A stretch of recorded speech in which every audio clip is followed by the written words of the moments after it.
사랑하는 여러분, 지금 당신이 겪고 있는 고통과 시험은 결코 우연이 아닙니다. 하나님은 우리를 사랑하시기에 때로는 불 속으로, 광야로, 눈물의 밤으로 이끄십니다.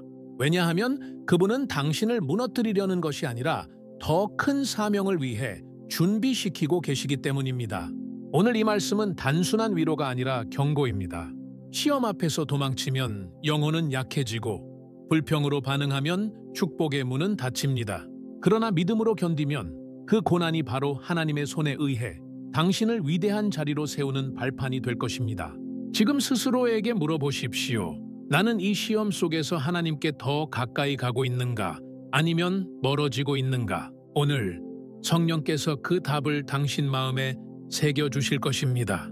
믿음의 시험, 모든 것이 잃어버린 것처럼 보일 때, 우리가 신앙의 길을 걸어갈 때 가장 두려운 순간은 하나님의 침묵 속에 홀로 서 있는 것 같은 순간입니다.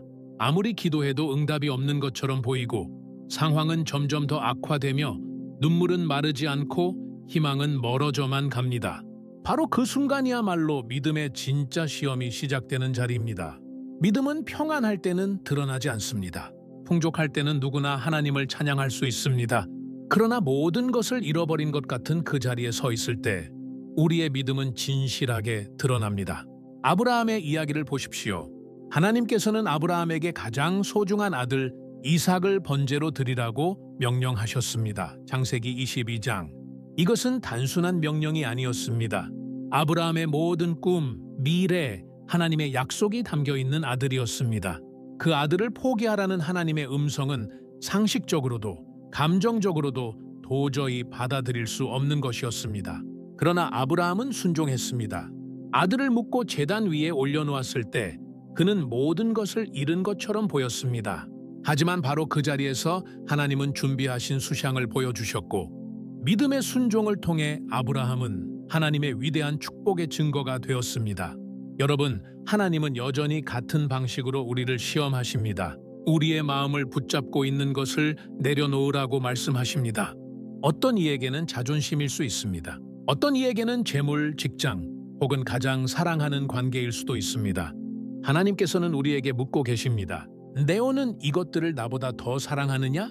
이 질문 앞에 우리는 숨을 쉴 수 없을 만큼 괴롭습니다. 그러나 바로 이 순간이 믿음이 정금같이 연단되는 순간입니다. 믿음은 풍족할 때 증명되지 않습니다. 진짜 믿음은 모든 것이 사라진 것처럼 보일 때 드러납니다.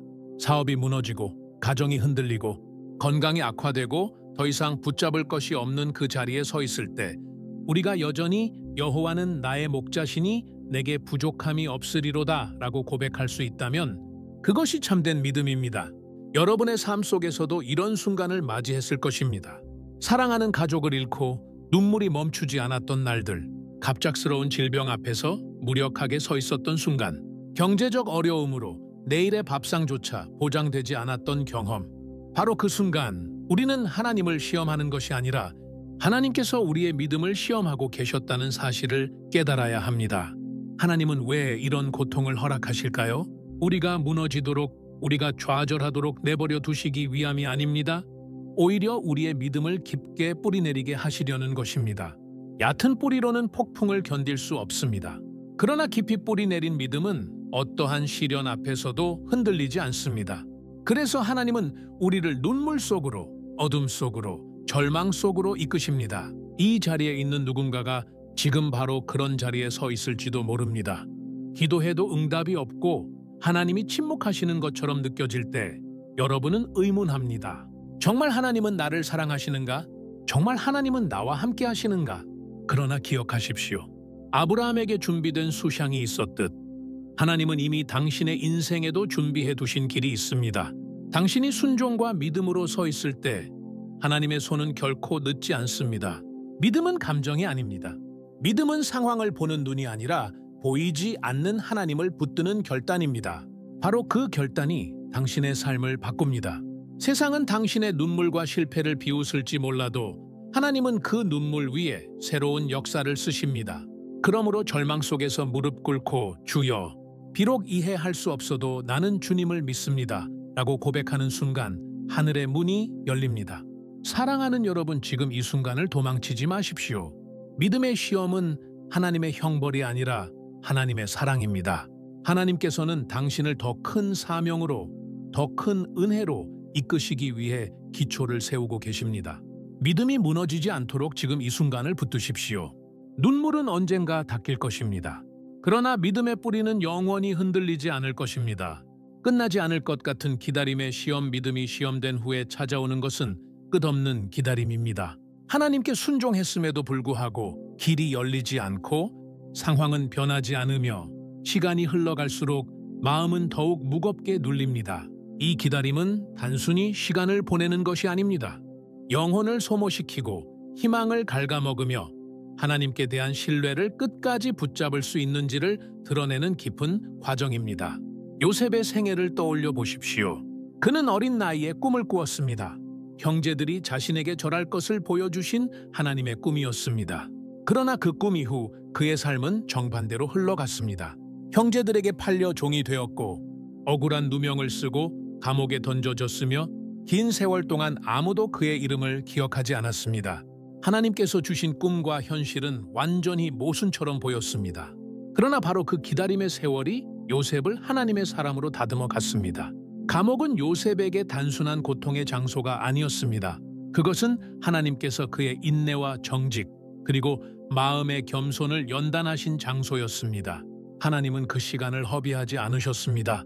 사람들은 요셉을 잊었지만 하나님은 결코 그를 잊지 않으셨습니다. 때가 되었을 때 하나님은 요셉을 한순간에 끌어올리셔서 애굽의 총리로 세우셨습니다. 그리고 그는 오랜 기다림 속에서 성숙해진 믿음과 지혜로 수많은 생명을 구원하는 하나님의 도구가 되었습니다. 여러분, 기다림은 결코 버려짐이 아닙니다.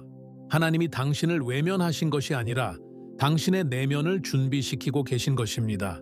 우리는 흔히 기도의 응답이 지체되면 하나님은 내 소리를 듣지 않으신다고 생각합니다. 그러나 하나님은 우리의 기도를 듣고 계실 뿐 아니라 우리보다 더 정확한 때를 알고 계십니다. 기다림의 시간은 하나님의 지연이 아니라 하나님의 완벽한 시간표 속에 있는 과정입니다. 어떤 사람은 배우자를 위해 기도하며 수년을 기다립니다. 또 다른 이는 무너진 가정이 회복되기를 간절히 바라며 오랜 세월 눈물로 씨를 뿌립니다. 직장에서 문이 열리기를, 사업이 회복되기를, 잃어버린 건강이 회복되기를 바라는 사람도 있습니다. 그러나 아무리 기도해도 당장 변화가 보이지 않을 때 우리는 조급해지고 절망하게 됩니다. 바로 그 순간 믿음의 깊이가 드러나는 것입니다. 기다림은 우리를 겸손하게 만듭니다. 하나님이 우리의 뜻에 맞추어 곧바로 응답하신다면 우리는 하나님을 주인으로 모시는 것이 아니라 종처럼 부리려 할지도 모릅니다. 그러나 기다림 속에서 우리는 우리의 한계를 깨닫고 우리의 계획이 아니라 하나님의 뜻에 의지해야 함을 배웁니다. 그 기다림은 마치 아이가 성장하기 위해 시간이 필요한 것처럼 우리의 영혼이 성숙하기 위해 반드시 거쳐야 하는 과정입니다. 하나님은 기다림 속에서 우리의 성품을 다듬으십니다. 요셉이 총리가 되기 전 그는 종의 자리에서 충성을 배웠고 감옥에서 정직함과 인내를 배웠습니다. 그 시간이 없었다면 그는 권력의 자리에 오를 자격이 없었을 것입니다. 마찬가지로 우리도 하나님께서 맡기실 사명, 감당해야 할 자리, 누려야 할 축복을 위해 준비되어야 합니다. 준비되지 않은 축복은 오히려 우리를 무너뜨립니다. 그래서 하나님은 기다림을 통해 우리를 빚어 가십니다. 여러분의 마음이 지금 기다림 속에서 지쳐 있다면 그것이 바로 하나님의 손길임을 잊지 마십시오. 응답이 늦어지는 것이 아니라 하나님께서 당신을 더 크게 세우기 위해 당신을 단단하게 하고 계신 것입니다. 기다림이 길어질수록 하나님의 손길은 더 깊이 들어오고 하나님의 계획은 더 완전하게 이루어집니다. 우리는 종종 빠른 해결을 원합니다. 그러나 하나님은 우리의 성숙을 원하십니다. 당신의 기도가 아직 응답되지 않았다면 그것은 하나님의 응답이 거절된 것이 아니라 더 큰 것을 준비하고 계신 사인일 수 있습니다. 하나님은 절대 낭비하지 않으십니다. 당신이 흘린 눈물, 기다리며 버틴 시간, 그것들은 모두 하나님의 역사 속에 쌓이고 있습니다. 그러므로 지금 기다림 속에 있는 자여, 낙심하지 마십시오. 요셉이 감옥에서 하나님의 때를 기다렸듯 당신의 기다림 또한 헛되지 않을 것입니다. 기다림의 끝에는 반드시 하나님의 뜻이 드러납니다. 기다림의 시험은 당신을 버리려는 것이 아니라 더 큰 축복을 맞이할 준비를 시키는 것입니다. 불의와 반대의 시험 기다림 속에서 하나님을 신뢰하는 자는 곧 또 다른 현실을 마주하게 됩니다. 세상은 믿음을 환영하지 않습니다. 오히려 하나님께 충성하는 사람을 향해 공격과 비난을 쏟아붓습니다. 진리를 따르는 자는 언제나 세상의 조롱과 불이익을 감수해야 했습니다. 바로 그 자리가 불의와 반대의 시험입니다. 다니엘을 생각해 보십시오. 그는 죄를 지은 것이 아니었습니다. 오히려 누구보다 충성스럽고 성실하게 나라를 섬겼습니다. 그러나 그가 매일 하나님께 무릎 꿇고 기도한다는 이유만으로 원수들의 표적이 되었습니다. 그들은 다니엘을 넘어뜨리기 위해 법을 조작했고 결국 그는 사자굴에 던져졌습니다. 다니엘 6장. 세상적 시각으로 볼 때 그것은 철저한 불의였습니다. 죄 없는 자가 사형에 해당하는 처벌을 받는 상황이었습니다. 그러나 하나님께서는 그 불의의 순간을 다니엘을 높이시는 기회로 사용하셨습니다. 사자의 입은 닫혔고 다니엘은 무사히 새벽을 맞이했습니다. 그리고 왕과 온 나라가 살아계신 하나님을 인정하게 되었습니다. 여러분, 이것이 바로 불의의 시험 속에 숨겨진 하나님의 비밀입니다. 우리는 억울하게 오해를 받고 이유 없는 비난을 당하며 아무 잘못이 없는데도 불이익을 겪을 때가 있습니다. 직장에서 정직했기 때문에 불이익을 당하고 가정에서 신앙을 지켰다는 이유로 조롱을 받으며 교회 안에서조차 순종의 길을 걸었음에도 오해를 받을 때가 있습니다. 그러나 바로 그때 하나님은 당신을 버리신 것이 아니라 당신을 통해 자신의 영광을 드러내고 계십니다. 불의는 하나님의 정의를 막을 수 없습니다. 사람들은 당신을 억누르고 침묵시키려 하지만 하나님은 그 억압을 도리어 복음의 통로로 바꾸십니다. 다니엘이 사자굴에서 살아나온 사건은 단순한 기적이 아니라 하나님께 충성하는 자를 세상이 꺾을 수 없다는 선언이었습니다. 마찬가지로 오늘도 하나님은 당신의 삶에서 같은 일을 행하십니다. 억울한 일을 당했을 때 우리는 본능적으로 분노합니다. 왜 나만 이런 일을 겪어야 합니까? 왜 하나님은 침묵하십니까? 라고 외칩니다. 그러나 그 순간에도 하나님은 여전히 일하고 계십니다. 사자의 입을 막으셨던 그 하나님은 오늘도 당신을 지키십니다. 당신의 억울한 상황이 결국 하나님께서 당신을 높이시는 계단이 될 것입니다. 믿음을 붙드는 자는 세상으로부터 미움받을 수밖에 없습니다. 예수님께서도 세상이 너희를 미워하면 나를 먼저 미워한 줄 알라고 말씀하셨습니다. 우리는 이 땅에서 환영받기 위해 부름받은 것이 아니라 진리를 증거하기 위해 부름받았습니다. 그러므로 불의와 반대는 오히려 우리가 올바른 길을 걷고 있다는 증거가 될 수 있습니다. 오늘날 수많은 신자들이 직장에서 정직 때문에 불이익을 당합니다. 타협하면 편하게 살 수 있지만 신앙의 양심을 따라 움직이기에 손해를 보는 것입니다. 또 어떤 이는 가족 안에서조차 왜 그렇게 신앙에 집착하느냐는 조롱을 듣습니다. 때로는 교회 공동체 안에서조차 오해와 비난을 받습니다. 그러나 중요한 것은 사람들의 평가가 아닙니다. 하나님 앞에서 정직하고 진실하게 사는 것이 전부입니다. 사랑하는 여러분, 억울한 자리에 서 있을 때 도망치지 마십시오. 하나님은 바로 그 자리에 함께 계십니다. 다니엘이 사자굴에 들어간 것은 인간의 음모였지만 그 사자굴에서 그와 함께 계신 분은 살아계신 하나님이셨습니다. 그래서 다니엘은 살아남았고 원수들은 무너졌습니다. 이와 같이 오늘 당신이 겪는 불의의 자리는 하나님의 기적을 경험하는 무대가 될 수 있습니다. 우리의 싸움은 혈과 육에 속한 것이 아닙니다. 사람과 싸우는 것처럼 보이지만 실제로는 어둠의 권세와 싸우는 것입니다. 그러므로 억울함과 반대 앞에서 우리는 복수나 분노로 대응할 수 없습니다. 오히려 더 깊이 무릎 꿇고 하나님께 나아가야 합니다. 하나님께서 친히 우리의 억울함을 풀어주시고 우리의 이름을 높이실 것입니다. 여러분의 삶에 지금 불의가 있습니까? 혹은 설명할 수 없는 반대와 공격을 받고 있습니까? 그때 기억하십시오. 사자의 입을 막으신 하나님은 지금도 동일하게 일하십니다. 당신을 지키고 당신의 이름을 더럽히려는 자들의 손에서 당신을 건지실 것입니다. 그리고 결국 하나님의 영광이 드러날 것입니다. 광야와 고독의 시험, 불의와 반대를 견딘 후에 찾아오는 것은 깊은 고독과 침묵의 시간입니다. 외부의 공격이 멈추었지만 이제는 내면의 황량함과 맞서야 하는 순간이 다가옵니다. 하나님을 위해 충성했음에도 불구하고 마음은 텅 빈 듯하고 영혼은 지쳐 쓰러질 것만 같습니다. 누구도 나의 고통을 이해하지 못하고 심지어는 가장 가까운 이들조차도 외면하는 것처럼 느껴질 때 우리는 광야 한가운데 홀로 서 있는 자신을 발견합니다. 엘리야 선지자의 이야기가 바로 그 예입니다. 갈멜산에서 불이 내려오는 위대한 승리를 경험한 그는 이세벨의 위협 앞에 광야로 도망쳤습니다. 그는 쓰러져 로뎀 나무 아래에서 죽기를 간구했습니다. 열왕기상 19장. 여호와여, 넉넉하오니 이제 내 생명을 거두시옵소서. 위대한 하나님의 종이었지만 그 역시 광야 속에서 고독과 절망에 무너졌습니다. 그러나 바로 그 순간 하나님은 강한 바람이나 지진이나 불 속에서 말씀하지 않으셨습니다. 오히려 세미한 소리로 다가오셨습니다. 광야는 끝이 아니라 하나님의 부드러운 음성을 듣는 자리였습니다. 우리의 삶에도 이러한 광야의 시간이 찾아옵니다. 아무리 기도해도 응답이 없는 것처럼 보이고 예배를 드려도 가슴이 공허하며 말씀을 읽어도 마음에 와닿지 않을 때가 있습니다. 사랑하는 사람들과 함께 있어도 외롭고 교회 공동체 안에 있어도 혼자라는 느낌이 사라지지 않을 때가 있습니다. 이 고독은 사람에게 버림받았다는 감정만이 아니라 하나님께조차 외면당한 듯한 깊은 절망으로 이어집니다.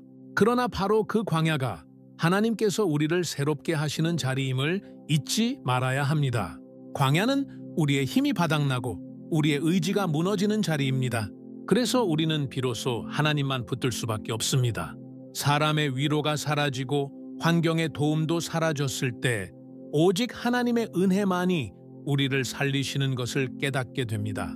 엘리야가 지쳐 쓰러졌을 때 하나님께서는 그에게 떡과 물을 주셨습니다. 그것은 단순한 음식이 아니라 하나님의 세심한 돌보심의 증거였습니다. 고독 속에서도 하나님은 여전히 우리를 잊지 않으십니다. 현대를 사는 우리에게도 광야는 낯설지 않습니다. 누군가는 가정 안에서 이해받지 못하는 고통을 겪습니다. 배우자에게 외면당하고 자녀들에게 존중받지 못하며 홀로 눈물을 삼키는 이들이 있습니다. 또 어떤 이는 직장에서 고립감을 느낍니다. 성실함 때문에 따돌림을 당하고 신앙 때문에 오해받으며 외로운 싸움을 이어가야 합니다. 심지어 교회 안에서도 고독을 경험할 수 있습니다. 봉사하고 충성했지만 오해와 무관심 속에서 혼자 남겨지는 것입니다. 그러나 그 모든 순간에도 하나님은 여전히 함께 하시며 그 고독을 통해 우리를 더 깊은 의존으로 이끄십니다. 광야의 시간은 불필요한 것이 아닙니다. 그것은 우리의 영혼을 정결하게 하고 하나님 외에는 어떤 것도 붙잡을 수 없음을 가르치는 훈련입니다. 우리가 사람에게 의지할 때는 결코 들을 수 없는 하나님의 세미한 음성이 오직 고독 속에서만 들립니다. 그래서 광야는 아픔의 자리가 아니라 새로운 시작의 자리입니다. 혹시 지금 깊은 고독 속에 있습니까? 사람들은 당신의 눈물을 보지 못하고 아무도 당신의 마음을 이해하지 못하는 것처럼 보입니까? 그러나 하나님은 그 침묵 속에서 말씀하고 계십니다. 당신의 영혼이 조용해질 때 비로소 하나님의 음성이 들립니다.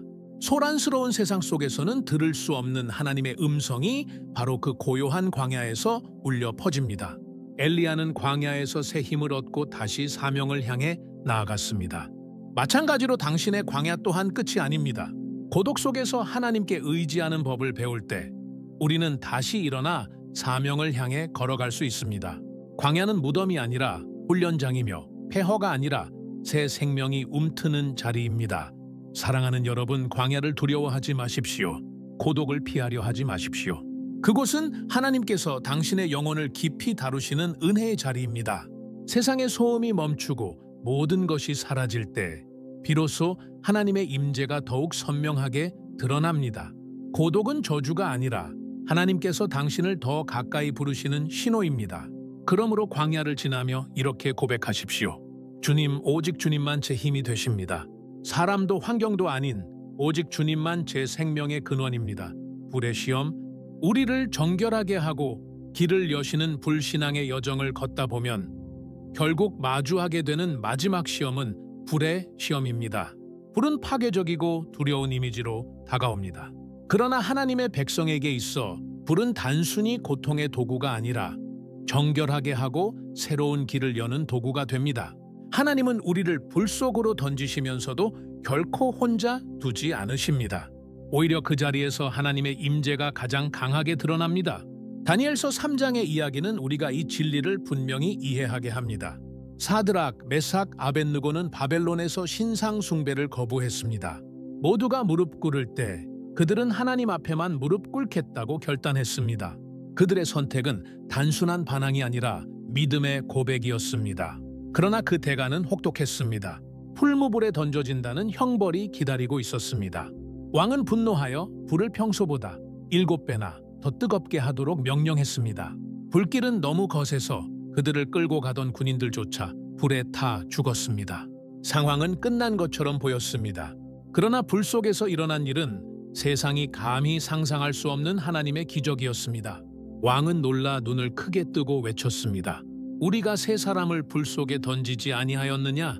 그런데 네 사람이 결박되지 아니하고 불 가운데서 다니고 있는데 그 넷째의 형상은 신들의 아들과 같도다. 하나님께서 그들과 함께 계셨던 것입니다. 불은 그들을 태우지 못했습니다. 오히려 그들을 묶고 있던 결박만 불태웠습니다. 그들은 살아서 불 속을 걸어 다녔습니다.